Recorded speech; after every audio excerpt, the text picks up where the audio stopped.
있는 분들에게 그러므로 깨어 있으십시오 라고 그렇게 우리 인사하도록 하겠습니다. 인사하겠습니다. 그러므로 깨어 있으십시오. 네, 깨어 있으십시오 라고 했더니 제가 여러분들의 표정을 보니까 이렇게 그 이야기를 듣고 눈을 이렇게 번쩍 뜨시는 분도 계시고 그러는데 참 보기 너무 좋습니다. 깨어 있다는 말을 제가 사전을 찾아보니까 잠에서 깬 상태, 잠을 자지 않은 상태를 말하지만 여러분들 그 의미를 우리가 쉽게 지금 여기서 깨어 있으십시오 라고 얘기할 때 지금 잠자지 마세요. 지금 잠자지 않은 상태에 있으십시오 라고 그렇게 이해하는 사람은 아마 이 자리에 한 사람도 없을 것입니다. 그래서 사전에서도 이야기하는 것이 깨어 있다라고 하는 그 의미가 주변 상황을 명확하게 인지하고 고정관념이나 관습에 얽매이지 않으며 정신적으로 깨어있는 상태를 의미한다라고 이렇게 풀이를 합니다. 그런데 이 이야기를 들어도 우리가 잘 알지 못하는데 또 다른 설명은 이렇게 말하는데 주관적 판단 없이 현재 상황에 집중하며 편견 없는 태도로 진실을 보려는 깨어있는 의식을 뜻한다 라고 이렇게 말합니다. 여러분들 그래서 우리가 깨어있다라고 하는 그 말은 무엇에 치우치지 않고 여러분들 진실을 잘 보고 있는, 진실을 잘 인식하고 있는 그 상태를 우리가 깨어있다라고 그렇게 말하는 것이 세상도 그렇게 말하고 성경도 우리에게 그렇게 말씀해 주시는 것입니다. 그러므로 우리가 기억해야 할 것은 여러분들 우리는 마지막 시대를 우리는 살아갑니다. 이거를 우리가 흔히 교회에서 종말이라고 그렇게 말하는데 여러분들 이 종말의 때는 반드시 오는데 그런데 예수님께서 오늘 이 말씀을 우리에게 하시면서 종말의 때에 대한 이야기를 하시는 거예요. 그래서 여러분들 종말의 때는 이런 일도 있고 저런 일도 있고 뭐 오늘 이 성경에서 우리가 보는 것처럼 해가 어두워지고 달이 빛을 내지 못하고 아니면 그러한 이 모습을 보면 사람들이 우리 가운데 생각하는 것이 무엇이냐면 두려워, 큰일 났어 이렇게 해서 그때 너희는 이렇게 하라 너희는 저렇게 하라 어떤 우리에게 방법을 가르쳐 주지 않습니다. 여러분들 쉽게 말하면 우리가 어떤 어려움을 당했을 때에 뭐 우리나라에 뭐 예를 들어서 큰 어떤 재난이 있다 그러면 여러분들 우리는 흔히 매뉴얼을 우리는 찾지 않습니까? 어떤 재난이 있을 때 어떻게 대처해야 되느냐라고 하는 그 매뉴얼을 생각하지만 오늘 마가복음 13장에서 마지막 때 이 재난의 때에 이 성경은 우리에게 매뉴얼을 이야기하는 것이 아닙니다. 여러분들 성경에서 매뉴얼을 찾으려고 하지 마십시오. 성경에서 예수님께서 우리에게 하시는 것은 그러한 여러 가지 상황 가운데 우리에게 예수님께서 분명하게 한 가지를 말씀하시는데 그것이 무엇이냐면 그러므로 너희는 깨어있으라 라고 하는 그 말씀을 주십니다. 그러면서 오늘 이 성경 말씀에서 33절 말씀을 보면 주의하여 깨어있으라 34절에도 깨어있으라 35절에도 그러므로 깨어있으라 37절에도 깨어있으라 라고 이렇게 말하면서 짧은 본문 안에서도 4번이나 이렇게 말씀하신 것처럼 여러분들 우리는 마지막 때에 깨어있는 성도가 되어야 합니다. 오늘 우리가 주님의 말씀하신 본문을 깨어있음이라고 하는 그러한 이 의미로 우리가 본다라면 그러면 무엇이 우리 가운데 우리 믿는 자들에게 있어서 깨어있는다 라고 하는 그 의미가 무엇인가 3가지를 통해서 우리가 살펴볼 터인데 그 3가지 첫 번째가 무엇이냐면 미혹을 받지 말아야 합니다. 두 번째는 무엇이냐면 주의하는 것입니다. 세 번째는 준비하는 것이 우리가 깨어있다라고 하는 그러한 이 말씀인 것을 우리가 기억하면서 그러면 이것이 전부냐? 그렇지는 않습니다. 지금 마가복음 13장에서 마지막 때에 깨어있는 그 모습이 이 3가지로 또 다른 것으로 우리에게 말할 수도 있지만 이 3가지를 우리가 중심으로 살펴보도록 하겠습니다. 첫 번째, 미혹을 받지 말아야 합니다. 21절, 22절 말씀에 보면 그때 어떤 사람이 너희에게 말하되 보라 그리스도가 여기 있다 보라 저기 있다 하여도 믿지 말라. 거짓 그리스도들과 거짓 선지자들이 일어나서 이적과 기사를 행하여 할 수만 있으면 택하신 자들을 미혹하려 하리라 라고 그렇게 말합니다. 우리가 지난 시간에서도 지난주에도 살펴본 것처럼 5절 6절 말씀에서도 똑같은 말씀을 예수님이 하셨는데 예수께서 이르시되 너희가 사람의 미혹을 받지 않도록 주의하라. 많은 사람이 내 이름으로 와서 내가 그라하여 많은 사람을 미혹하리라 라고 말합니다. 여러분들 마지막 때에는 미혹함이 있다 없다?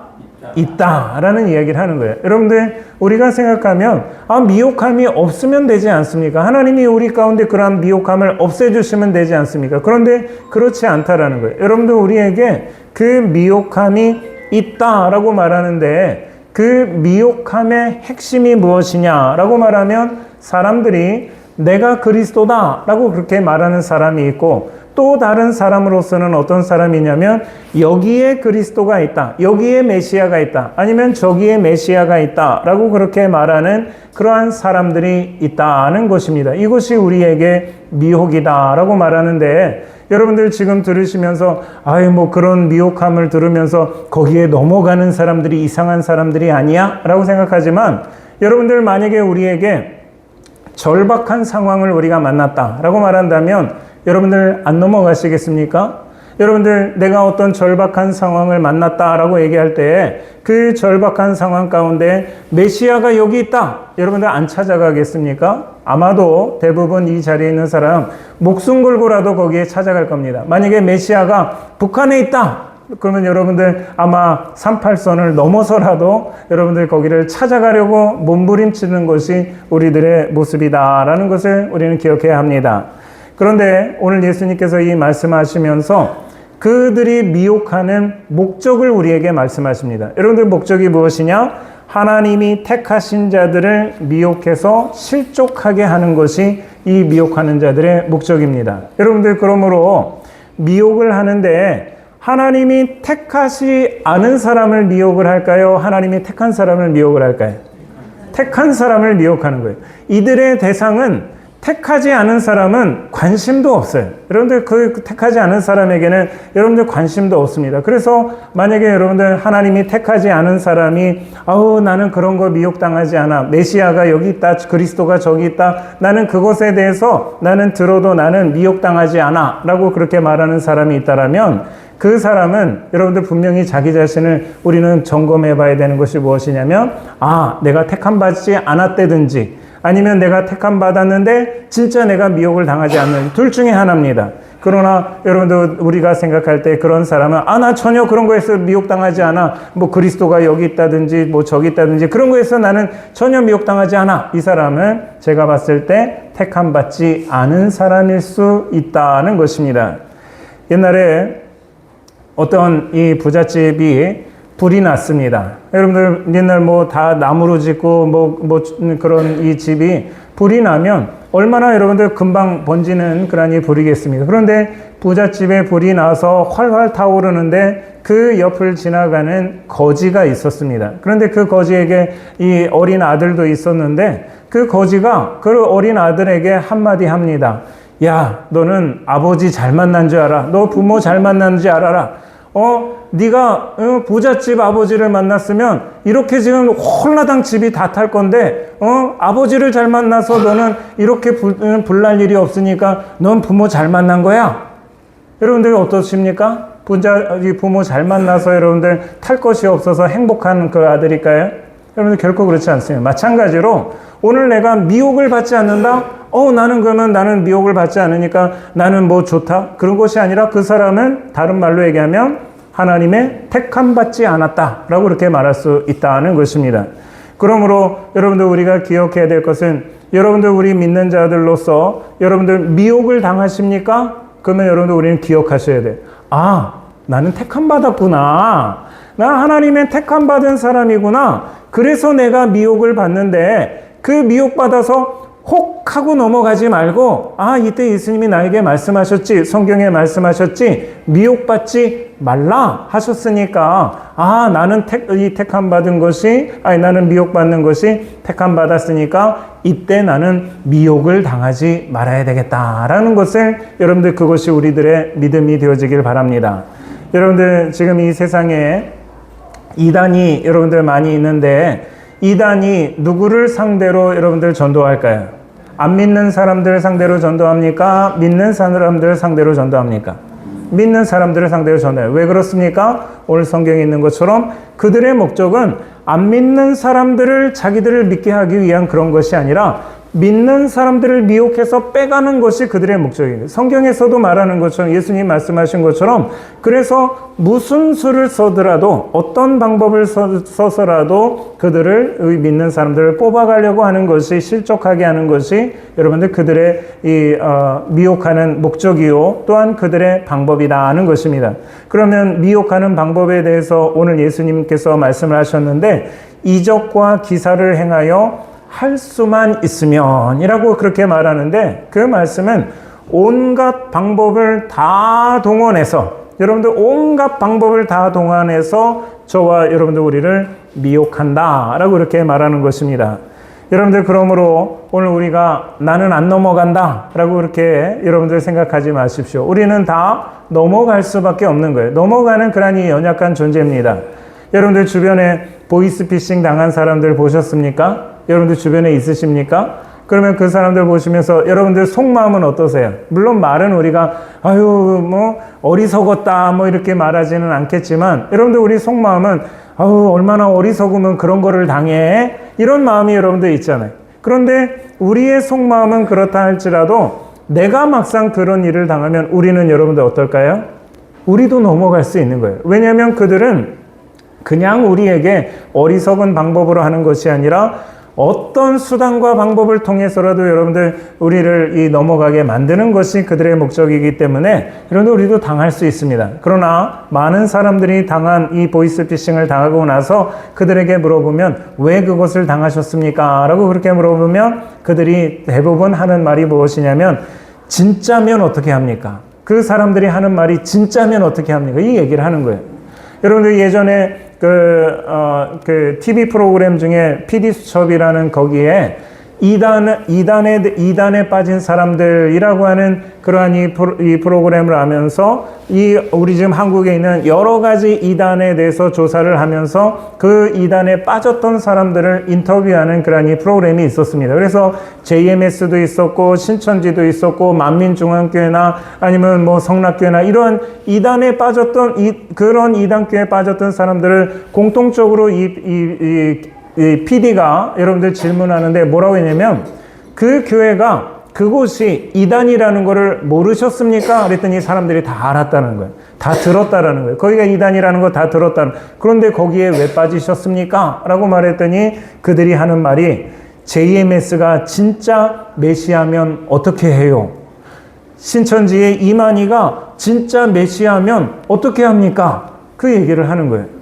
여러분들 이들의 하는 이야기가 공통적으로 뭘까요? 보이스피싱에 빠졌던 사람이나 아니면 이단에 빠졌던 그 사람들이 하는 얘기가 진짜 그것이 진짜였으면 어떻게 합니까? 라고 그렇게 말하는데 여러분들 그들의 잘못은 무엇이냐면 가짜에 대한 가짜를 구별하지 못하는 것이 문제가 아닙니다. 여러분들 오늘 우리에게도 중요한 것은 가짜를 내가 구별하지 못하는 것이 문제가 아니라 더 큰 문제는 여러분들 뭡니까? 진짜를 알지 못하는 거예요. 여러분들 가짜를 우리가 공부해서 구별해서 그러려고 하지 마십시오. 우리가 여러분들 분명히 알아야 되는 거는 진짜만 알고 계시면 돼요. 여러분들 지금까지 사시면서 위조 지폐 보신 적 있으세요? 위조 지폐 보신 적 없으십니까? 한 번도 없으세요? 저는 네? 그거는 위조 지폐가 아니라 그거는 위조 지폐가 아니라 그거는 뭐라 그러죠? 견본이라고 하니까 그런 건 위조 지폐가 아닙니다. 진짜 위조 지폐는 똑같이 만들어서 진짜 돈처럼 똑같이 사용되어지는 그러한 돈을 위조 지폐라고 얘기하는 거예요. 그런데 여러분들 저는 많이 봤습니다. 저는 많이 봤어요. 어디서 봤냐? 제가 캐나다에서 유학하면서 편의점 아르바이트를 하는데 그때만 해도 뭐 카드나 뭐 이런 거 잘 안 쓸 때니까 사람들이 현금을 씁니다. 그런데 여러분들 뭐 제가 조금 과장을 해서 한다면 일주일에 한두 번은 꼭 봅니다. 위조 지폐를. 그러면 여러분들 얼마나 많은지 몰라요. 어떤 때는 여러분들 쉽게 말하면 100불짜리를 가져오면 그게 만약에 위조 지폐라면 그냥 10만 원 날리는 거예요. 그러니까 여러분들 위조 지폐에 대해서 제가 지금 어떻게 보면 전문가라고 이렇게 얘기할 수 있는데 누가 이렇게 돈을 주면 손으로 딱 만져보면 90%는 압니다. 이게 진짜인지 가짜인지 그냥 보지도 않고 그냥 손으로 딱 만지면 이게 진짜다 가짜다라는 걸 90%는 알아요. 이상하다? 그러면 눈으로 확인해서 여러분들이 찾아냅니다. 그런데 어떻게 그렇게 찾아내느냐? 제가 위조지폐도 여러분들 쉽게 말하면 고급, 중급, 저급이 있어요. 고급, 중급, 저급이 있는데 저급은 그냥 이렇게 손으로 딱 이건 가짜야. 눈으로 안 봐도 그냥 압니다.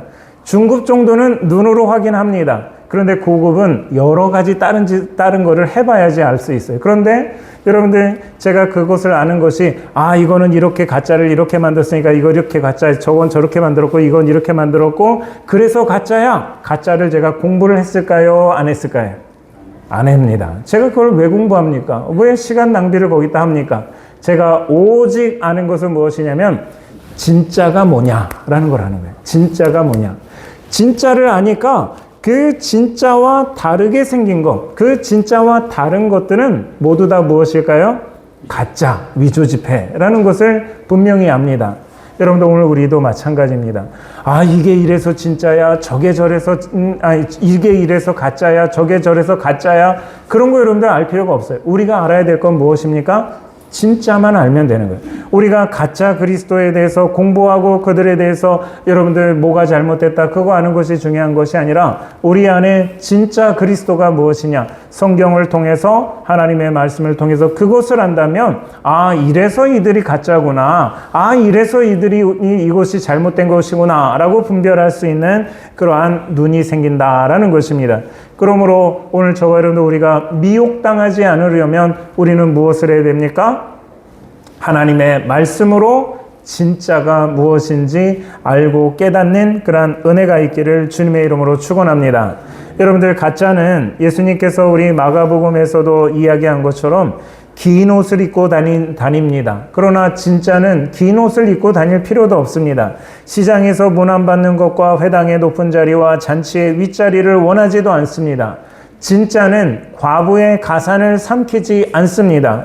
진짜는 외식으로 길게 기도하지 않습니다. 한마디로 뭐라고 얘기하냐면 가짜는 진짜인 척하지만 진짜는 진짜인 척하지 않습니다. 거룩한 척, 의로운 척, 깨끗한 척, 아는 척 하지 않습니다. 그냥 진짜는 내가 진짜라고 말하지도 않습니다. 그냥 진짜는 진짜일 뿐인 겁니다. 그러나 가짜는 내가 진짜라고 말하고 거룩한 척하고 의로운 척하고 깨끗한 척하는 거, 이것이 가짜다라는 것을 우리는 기억해야 합니다. 진짜는 그리스도의 말씀을 통해서 알 때만, 진짜를 우리가 그리스도의 말씀을 통해서 알 때만 우리는 가짜에게 미혹당하지 않는다는 것을 우리가 기억하며 하나님의 말씀으로 진짜를 우리가 잘 구별하는 저와 여러분들 되기를 바랍니다. 두 번째로 깨어있음의 두 번째 의미는 주의하라 라고 하는 그런 말씀입니다. 여러분들 32절 말씀에 보면 주의하라, 깨어있으라, 그때가 언제인지 알지 못함이라 라고 말합니다.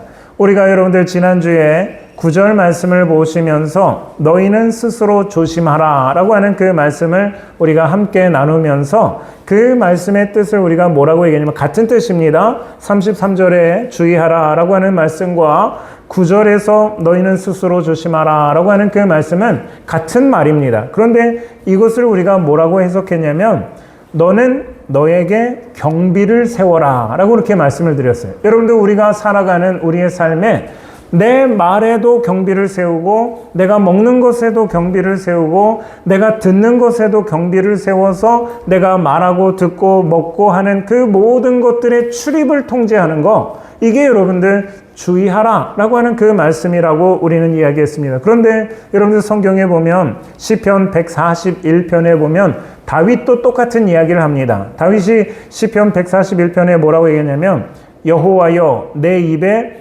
파수꾼을 세우시고, 여러분들 파수꾼이 무엇일까요? 경비예요, 경비.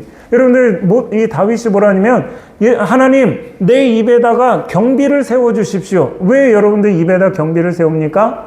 내 말하고 내 말하지 않는 그런 것들에 대해서 통제하도록 해주십시오라고 하는 것이 파수꾼을 세워주십시오라고 이렇게 말하는 겁니다. 그러면서 뭐라고 했냐면 내 입술의 문을 지키소서 내 마음이 악한 일에 기울어 죄악을 행하는 자들과 함께 악을 행하지 말게 하시며 그들의 진수성찬을 먹지 말게 하소서라고 말합니다. 여러분들 진수성찬 먹고 싶습니까? 안 먹고 싶습니까? 먹고 싶지요. 그거 봤는데 여러분들 안 먹고 싶은 사람이 어디 있습니까? 그런데 다윗은 그걸 보면서 나에게 경비를 세워서 내가 저것을 먹어야 하는 것인지 안 먹어야 하는 것인지 그것에 대해서도 주의하게 해주십시오 라고 요청하는 것이 시편 141편의 그러한 이 말씀입니다.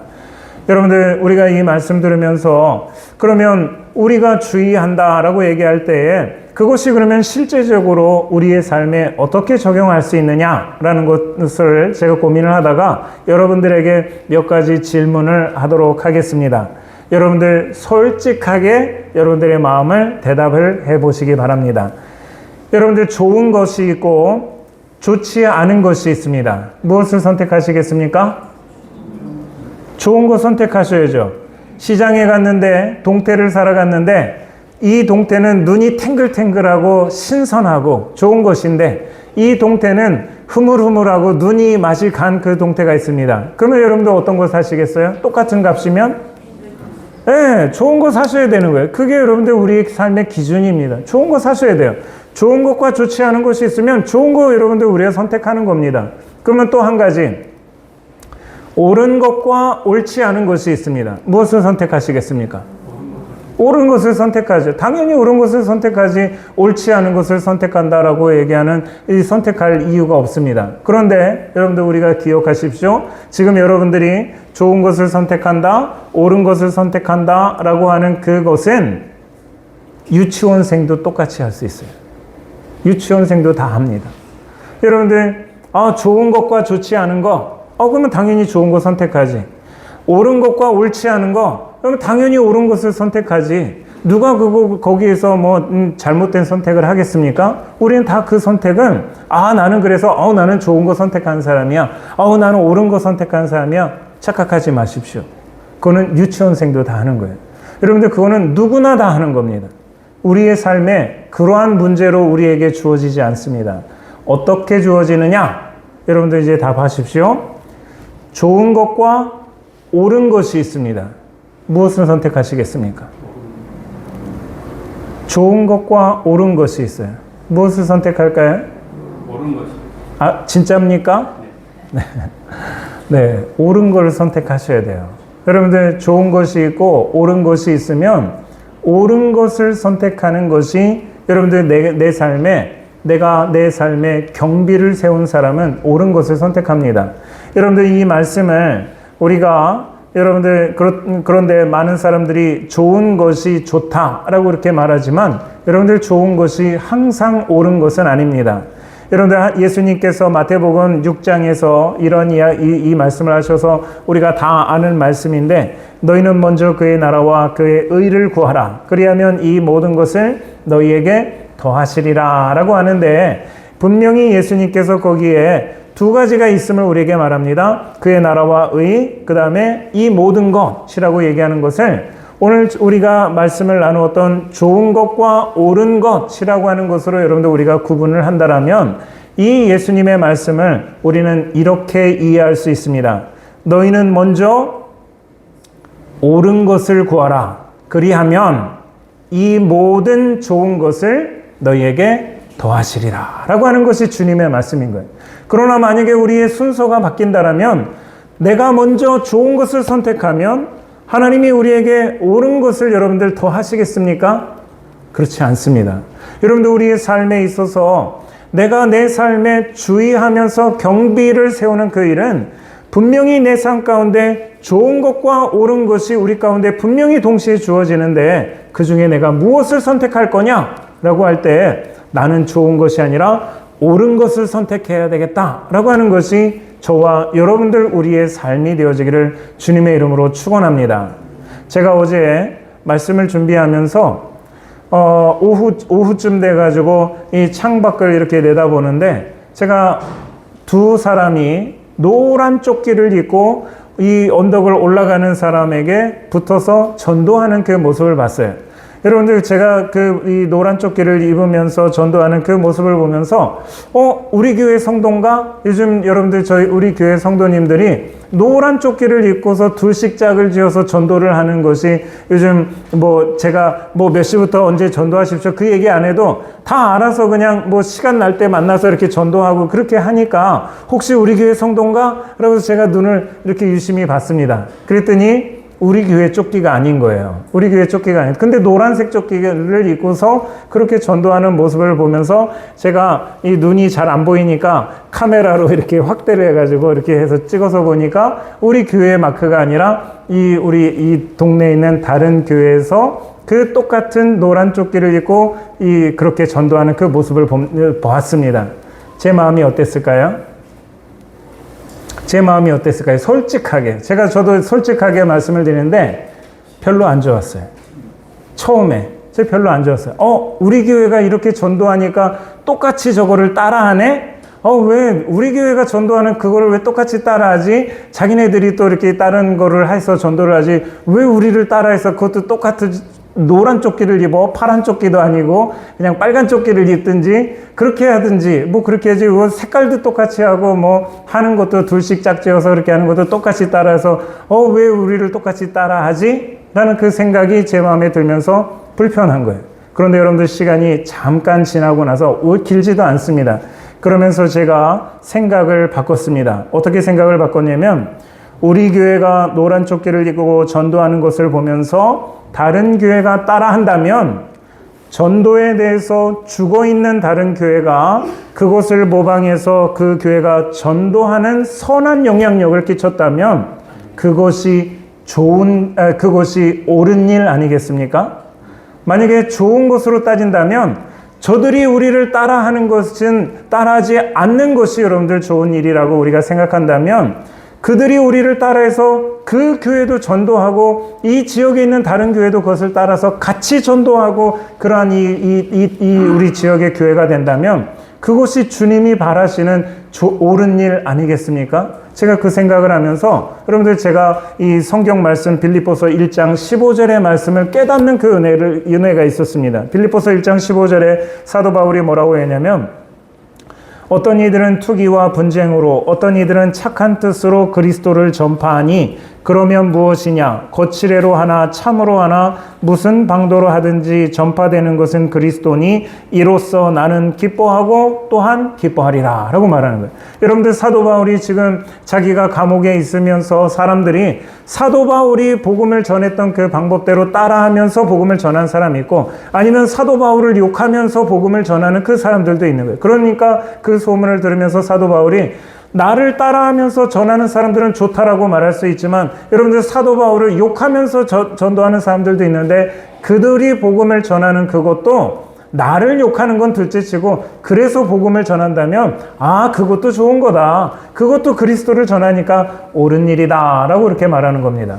오늘 저와 여러분들, 우리도 우리 교회가 그 전도하는 그 모습을 여러분들 다른 교회가 따라한다고 해서 여러분들 불편하게 생각하지 마십시오. 여러분들, 아유 잘하셨습니다. 아유 훌륭합니다. 감사합니다. 여러분들, 그러한 은혜가 여러분들에게 있길 바랍니다. 저도 여러분들 전도하러 이렇게 나가면 어떤 분들은 저 교회 다녀요. 이러고 이제 쌩 하시면서 여러분들 그런 분들이 많으셔요. 그래서 어느 교회 다니세요? 나 여기 교회 다녀요. 우리 동네에 있는 그 교회. 나 여기 다녀요. 전도하지 마세요. 그래서 쌩 하고 가시는 그런 분이 있어요. 우리 교회 성도들은 그렇게 하지 마시기 바랍니다. 여러분들은 그렇게 하지 마십시오. 여러분들, 누가 여러분들에게 전도할 때, 특히 우리 동네에 있는 이 교회에서 여러분들에게 전도할 때, 아유 고맙습니다. 저도 그런데 우리 목청과 함께하는 교회를 다니는 그러한 성도입니다. 감사합니다. 그런데 만약에 그 사람이 그래도 우리 교회로 오셔야 돼. 그거는 여러분들 전도가 아닙니다. 그러니까 그때는 괜찮습니다 라고 해서 그냥 가셔도 돼요. 그런데 여러분들, 우리가 전도하시는 분들, 우리 교회에서 전도하시는 분들 아시겠지만, 여러분들, 전도는 무엇을 하는 걸까요? 교회를 데려오는 것이 아니잖아요. 전도는 무엇입니까? 하나님을 소개하는 거예요. 예수님을 소개하는 것이 우리 전도입니다. 그래서 제가 여러분들, 우리 교회 전도팀 너무 감사한 것은 그들이 우리 교회를 사람들을 데려오려고 하지 않습니다. 여러분들, 그들에게 복음을 전하는 것이 목적인 거예요. 여러분들, 그래서 그들이 하나님을 믿는다라고 말하면 우리 교회로 오십시오라고 말하지 않습니다. 여러분들, 우리 교회 소개하지 않습니다. 하나님을 소개하고 예수 그리스도를 소개하는 거예요. 여러분들, 우리 그래서 성도들도 만약에 전도를 받으신다, 이 지역에서 여러분들 분명히 전도를 받으실 겁니다. 그때 어떻게 하셔야 됩니까? 아우, 나 믿으니까 나 하지 마세요, 이렇게 하지 마시고, 여러분들, 아유, 할렐루야, 고맙습니다, 저도 어느 교회 저도 성도입니다 라고 이렇게 인사하면서 정중하게 그렇게 매너를 지키는 저와 여러분들 되기를 바라겠습니다. 세 번째로, 깨어있음이라고 하는 것은 준비한다 라고 얘기합니다. 준비하는 것이 깨어있는 것입니다. 여러분들, 이것은 오늘 이 본문 마가복음 13장에도 있지만 마태복음 24장 44절의 말씀을 통해서 여러분들 다시 말씀을 드리면, 이러므로 너희도 준비하고 있으라, 생각하지 않은 때에 인자가 오리라 라고 말씀합니다. 여러분들, 깨어있는 것은 준비하는 것이 깨어있는 자입니다. 여러분들, 그런데 우리가 그러면 무엇을 준비하느냐라고 얘기할 때 그 준비하는 것이 오늘 이 본문에서 15절과 16절에 있는 그것은 아니다, 예수님은 분명히 말씀합니다. 여러분들, 15절과 16절에 그들이 무엇을 하려고 합니까? 지붕 위에 있는 자는 내려가지도 말고 집에 있는 자는 무엇을 가지러 들어가지도 말며 밭에 있는 자는 겉옷을 가지러 뒤로 돌이키지 말지어다 말합니다. 여러분들, 이것은 준비하는 것이 아닙니다. 이런 것이 우리가 준비하는 것이 아니다 라고 말하는데, 그렇다면 우리가 준비하는 것이 무엇이냐? 성경을 통해서 두 가지 예를 우리가 살펴볼 터인데, 첫 번째는 마태복음 25장에 10처녀의 비유가 있습니다. 성경은 뭐라고 얘기하냐면 그 중에 5은 미련하고 5은 슬기로운 자라 라고 이렇게 말하는 거예요. 여러분들, 우리가 생각할 때, 그러면 5은 워낙 처음부터 미련한 사람이었고, 5명은 처음부터 지혜 있는 사람이었구나 라고 생각한다면 여러분들 성경을 잘못 읽은 겁니다. 성경에 분명히 뭐라고 했냐면 10처녀가 있는데 그 10처녀가 처해져 있는 상황이 무엇이냐면 오늘 결혼식에서 신랑을 맞으러 가야 하는 그러한 일을 해야 되는 그러한 이 10명의 처녀가 있습니다. 그런데 그날 어떤 사람이 그 10명의 처녀에게 똑같은 이야기를 해줍니다. 뭐라고 했냐면, 오늘 이 결혼식의 신랑은 다른 때의 결혼식의 신랑이 오는 것보다 늦게 옵니다, 이 얘기를 해준 거예요. 그러면 그 이야기를 듣고서 여러분들, 우리는 그러면 이 10명의 그 처녀 중에 5명은 그래? 오늘 늦게 와? 그러면 오늘 늦게 오면 내가 무엇을 준비하지? 라고 하면서 무엇인가를 준비한 사람이 5명인 거예요. 그런데 그 나머지 미련한 5명은 여러분들 뭐합니까? 늦게 와? 늦게 온대. 아무것도 준비를 안 한 거예요. 그 사람을 성경은 뭐라고 얘기합니까? 미련하다 라고 이렇게 말하는 겁니다. 여러분들, 그러면 여러분들이 한번 생각해 보십시오. 신랑이 늦게 온다라는 소리를 들었을 때 만약에 여러분이라면 무엇을 준비하시겠습니까? 여러분들은 어떻게 준비하시겠어요? 성경에서 그들이 기름을 준비했다라고 말하니까 기름을 더 준비해야죠. 이 얘기는 여러분들 그 사람의 이야기인 거고, 여러분들 같으면 어떻게 준비하시겠습니까? 여러분은 어떻게 준비하시겠어요? 다른 방법은 없습니까? 여러분, 다른 방법은 없습니까? 제가 생각해 보니까 다른 방법도 있더라고요. 여러분들, 기름을 더 준비하는 그러한 이 방법도 하나의 방법인데 또 다른 방법도 있더라고요. 어떤 것이 있을까 생각해 보니까, 신랑이 늦게 온대? 그러면 나는 이 등에 램프에 나는 불을 꺼놓을 거야. 그러고서 신랑이 온다로 올 때 그때 불을 착 켜서 그때 쓰면 나는 그렇게 하면 되겠다. 만약에 그런 마음으로 준비했다? 그 사람은 준비한 게 맞습니다. 그러나 신랑이 늦게 온대. 그래? 늦게 오나 보다. 아무것도 안 한 사람이라면 그 사람을 성경에서 미련하다라고 이렇게 말하는 것입니다. 오늘 여러분들, 우리가 오늘 이 말씀, 이 마태복음 25장에서도 인 것처럼 우리에게 똑같은 이야기가 여러분들 들립니다. 우리가 똑같은 이야기를 듣습니다. 그런데 그것을 듣고서 무엇인가를 준비하는 사람은 지혜로운 사람, 준비하지 않고 그냥 그때 뭐가 되겠지라고 하는 사람은 미련한 사람이라는 것이 이 마태복음 25장의 말씀이다 하는 것입니다. 여러분들, 또 한 가지가 있습니다. 요한복음 11장과 12장을 통해서 한 사람을 소개해 주는데, 요한복음 11장에 보면 죽은 나사로가 사흘 만에 살아나는 그러한 이 사건을 봅니다. 그런데 여러분들 이 요한복음 11장에 그 나사로가 살아나는 그 사건의 주인공이 누굴까요? 주인공. 여러분들 주인공이 누굴까요? 나사로가 아닙니다. 왜 나사로가 아닐까요? 나사로는 한마디도 안 합니다. 여러분들 드라마나 영화 보시면서 주인공이 한마디도 안 하는 그러한 영화, 드라마 보신 적 있으십니까? 없습니다. 여러분들 주인공이 제일 많이 대사를 해요. 그러면 그 관점으로 본다고 할지라도 요한복음 11장의 주인공은 나사로가 아닙니다. 나사로는 한마디도 안 합니다. 누가 제일 이야기를 많이 할까요? 물론 예수님입니다. 그 다음에 누가 할까요? 마리아가 주인공인 거예요. 여러분들 마리아를 주인공으로 삼아서 기록한 그 사건이 나사로가 죽었다 사흘 만에 살아나는 그 사건의 주인공이기 때문에 이 마리아를 기록합니다. 그러면 왜 이 마리아가 거기서 주인공이 되느냐라고 말한다면 여러분들 이 요한복음 12장에 가서 그 마리아가 무엇을 준비한 것이 있는데 그것이 무엇이냐면 예수님의 장례를 위해서 옥합을 깨트려서 예수님의 발에다 붓고 자기 머리털로 닦습니다. 그런데 그 모습을 보면서 예수님이 뭐라고 얘기하시냐면 나의 장례를 준비하는 것이다 라고 이렇게 말합니다.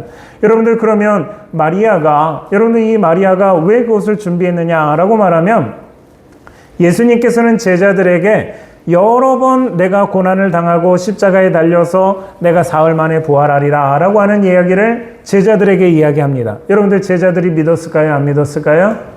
아마 믿는다라고 말을 했을지 모릅니다. 내가 이렇게 고난당하고 내가 십자가에 죽고 내가 사흘 만에 다시 부활해서 영광을 받으리라 라고 얘기하면 아마 그들의 제자들은 아멘 믿습니다 이렇게 말할 수 있어요. 그런데 그들은 믿었을까요? 안 믿었을까요? 안 믿은 거예요. 여러분들 아무도 안 믿습니다.